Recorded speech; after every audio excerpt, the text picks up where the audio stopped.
Jean, I'm here at the Carol Nicely Conference Center where in just about 30 minutes, the auditorium that I'm standing in right now will be transformed into a town hall style meeting held by Congressman Brett Guthrie.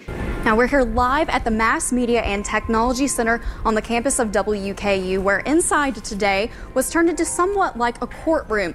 And the senator's recent debate with Governor Chris Christie wasn't the only issue he was willing to discuss today. He went on to explain the reasoning behind his vote in opposition of the president's nominee for new FBI director.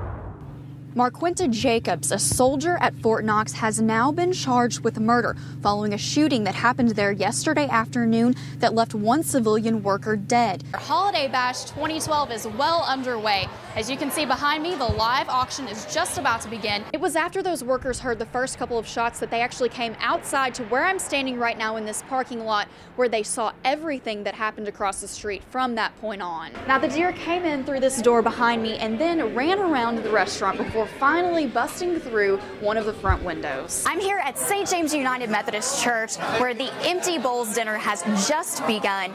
And here's how it works, guys. This is all to benefit preventing hunger in our community. One of the last symbols of a truce between North and South Korea is now gone. On the Korean peninsula tonight, people are watching and waiting. Flood warnings remain in effect through this evening for several Colorado counties, with a threat of more thunderstorms bringing even more flash floods. And firefighters are battling a large fire on the new boardwalk in Seaside Park, New Jersey. Prosecutors this week indicted 4 people connected to a deadly blaze at a Brazilian nightclub that left hundreds dead. They stood outside most of the day, waiting for a decision, a sign, an answer to what they say they've been looking for weeks. And for many, it wasn't the answer they wanted. You need a big one?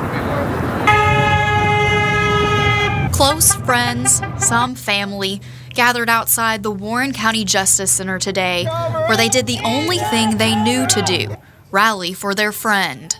Brandon was and is my best friend, and I know he would be doing more than this if this was me. Justice. It's what so many gathered here today looking for, and what many say they may never find. Is it just us, or, will there be justice? That poster and those words resonated here, capturing the emotions of those who awaited a grand jury decision. I mean, I'm mad. I don't really have a word for the emotions that I have right now. I'm sad, but I'm madder now than ever. It's just not right. And I can't believe we're going to let this go. Beyond that anger is the sadness of knowing someone she loved so dearly is gone. A young father of 3, 27. Carlton says it's Bradshaw's sons and wife she worries for the most. She was so faithful and trusting that they would do the right thing.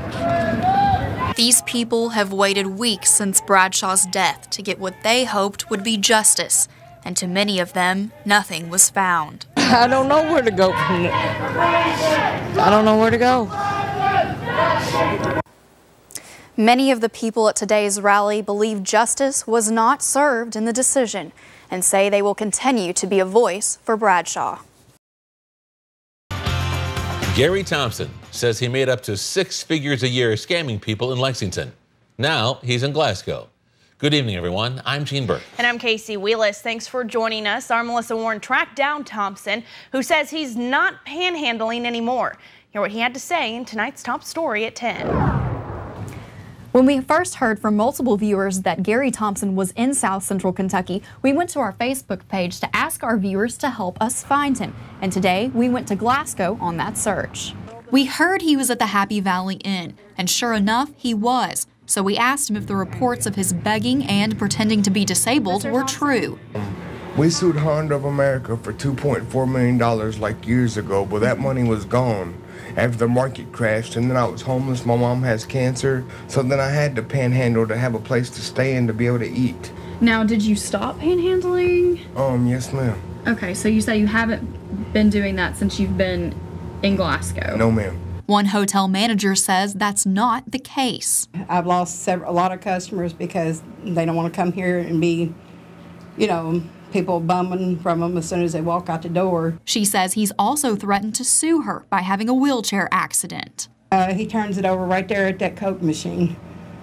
Why do you think he does that? Because he's out to try to sue because, that's how he gets by in life, by suing people. The neighboring grocery store says they've witnessed him begging there. Been known to be outside in the parking lot begging people for money / wanting to use their phone, and he's even came in and personally asked me for some free food in the past. And Adwell says he's good at what he does. I called him out by his name and let him know that I was aware of who he was, and he still didn't break character, so he does it fairly well. Even if I were to panhandle, I couldn't say it because I just couldn't. I say I'm the best in the world, though, the best panhandler in the world. And we've had to call the police before on it to have Skin to leave. Glasgow police told us there are currently no city ordinances prohibiting panhandling, but they have responded to several complaints saying he was presenting a nuisance. In Glasgow, Melissa Warren, WBKO. Thompson told us he once made $60,000 to $100,000 a year begging. Wynn Simmons and his son walked through what remains of their home today, picking up what they could from the rubble of what a Christmas Day fire destroyed. Actually falling asleep in the recliner, and my youngest son, Brody, woke me up and told me, said the fireplace, the chimney's on fire. By the time we got to the neighbor's driveway, the flames were already shooting through the roof. And then within 15 minutes, the whole upstairs was basically gone. What was a home yesterday is now little more than a house frame. It's hard to look at the house and realize that you lost everything. But they didn't lose each other, and out of the rubble they gained something, a respect for those who came to their rescue. I looked around and there was 25 guys that I didn't even know fighting a fire in my house. Turned back around and there's 25, 30 friends and co-workers.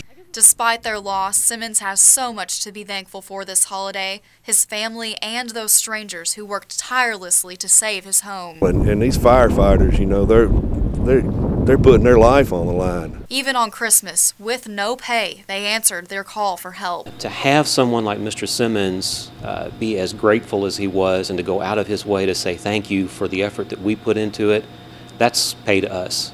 That's why we do it. Nearly 30 firefighters from 4 volunteer departments, including Woodburn, were on the scene. The entire family, cats included, survived without a scratch. And to Simmons, the rest can be replaced.